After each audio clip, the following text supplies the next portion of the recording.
Oui, pour la CGT. J'avais préparé deux versions au niveau du texte. La version longue, je vais la mettre à la poche. Je vais vous faire la version courte. Ouais, pour dire rapidement que la mobilisation a permis des reculs, des aménagements, mais sur le fond, la logique, la philosophie de la loi demeure. Donc il n'y a qu'un seul mot d'ordre au jour d'aujourd'hui et dans les semaines à venir, c'est le retrait du projet de loi. C'est ça qui est à l'ordre du jour. Et dans ce processus, la CGT va prendre toute sa place pour effectivement réussir les prochaines mobilisations qui seront toujours. Christophe en a parlé, le 28 avril, il va y avoir une deuxième grosse journée nationale de grève interprofessionnelle unitaire et de manifestation. Notez bien, c'est en semaine, le 28 avril, et on espère faire mieux que le 31 mars, ou le 31 mars quand même, il faut le valoriser.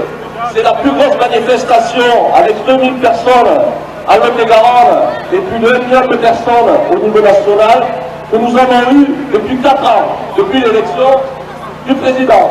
Donc ça, il faut le valoriser. On est dans une situation qui monte en puissance. Il y a des hauts, il y a des bas, c'est clair, mais globalement, on est en phase ascendante. Il faut, et puis après, effectivement, quelques jours après, il ne faut pas l'oublier, c'est le 1er mai, Christophe l'a dit, on va se voir la semaine prochaine, ensemble, avec l'intersyndicale, avec FO et la FSU, pour les modalités, en espérant que le soleil sera avec nous. Et il est clair que pendant cette période, il faut mettre toutes nos équipes militantes, tous nos sympathisants, tous nos syndiqués, tous ceux qui sont aussi pour ce projet de loi et qui ne sont pas forcément dans une organisation syndicale ou une organisation de jeunesse. Il faut accentuer la bataille idéologique, les explications. Aujourd'hui, les médias, il faut se le dire tranquillement, sont en train de grignoter du terrain. Ils n'en parlent pas. Ils ne parlent pas des manifestations. Ils ne parlent pas du contenu dangereux de cette loi. Ça, il faut se le dire. Hier, j'étais avec des camarades de la fonction publique. Il n'y a aucun lien qui est fait avec leur volonté de casser bientôt le statut de la fonction publique.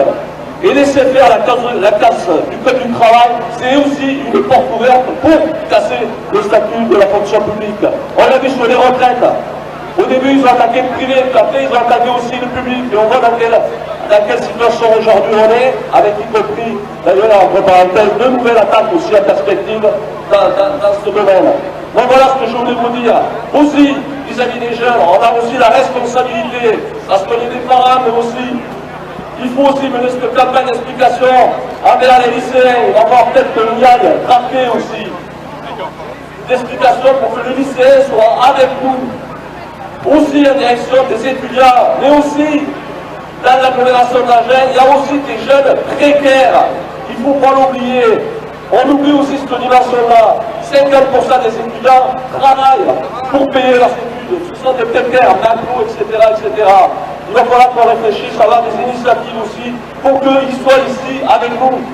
Parce que c'est de leur salaire, de leur durée du travail, de leurs acquis sociaux dont il s'agit aujourd'hui. Si on laisse faire ces accords d'entreprise à la carte et même pas le code du travail qui sont protecteurs pour l'ensemble des salariés, il va y avoir des remises en cause formidables dans la prochaine période. Formidable. Déjà, c'est pas positif. Je peux vous dire que c'est un recul de civilisation qui aujourd'hui est contenu dans ce texte. Voilà ce que je voulais vous dire. Donc on va manifester et moi je vous appelle effectivement à rester mobilisés et à mobiliser autour de vous et de ne pas lâcher, de rien lâcher, jusqu'au retrait du projet de loi. Merci.